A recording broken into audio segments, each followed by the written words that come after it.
Le DALO, c'est le droit au logement opposable, parce que le logement fait partie effectivement des droits de l'homme, au même titre que le droit à l'éducation, le droit aux soins. Mais le logement, on le reconnaît comme droit fondamental parce qu'on ne peut pas vivre sans logement pour assurer sa sécurité, préserver sa santé, avoir son intimité, etc.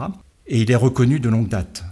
Il est reconnu dans le préambule de la Constitution, il est reconnu par la Déclaration universelle des droits de l'homme, il est reconnu par un certain nombre de textes de la législation française et de traités internationaux. Donc le droit au logement ne manque pas de reconnaissance. Mais une fois qu'on a reconnu le droit au logement, malheureusement, ce n'est pas pour autant que chaque citoyen, et en particulier les citoyens les plus pauvres, les plus en difficulté, dispose d'un logement décent.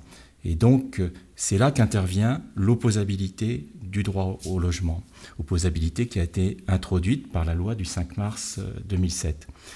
Un droit opposable, c'est un droit que l'on peut invoquer, que l'on peut opposer à une autorité publique qui est en charge de la mettre en œuvre.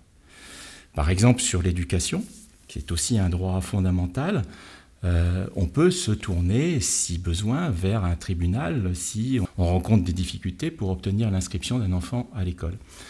Ce n'était pas le cas en matière de logement, et ce n'était pas le cas parce qu'il y a une certaine complexité dans les actions de la puissance publique, il y a des responsabilités diverses entre l'État, les différentes collectivités.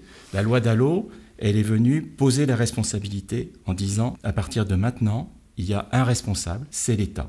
Si vous êtes en difficulté, on va vous ouvrir des voies de recours. Il y aura un recours devant une commission de médiation, on appelle ça le recours amiable. Et puis si ça ne marche pas, il y a des recours devant le tribunal administratif. Et vous pouvez mettre en jeu la responsabilité de l'État, qui est le garant de votre droit à un logement décent et à un logement indépendant. L'indépendance du logement signifiant que c'est un véritable chez-soi, que ce n'est pas une situation d'hébergement, ce n'est pas simplement 4 murs et un toit, c'est un logement dans lequel vous pouvez rester, un logement qui vous procure la sécurité, l'autonomie, l'intimité nécessaire.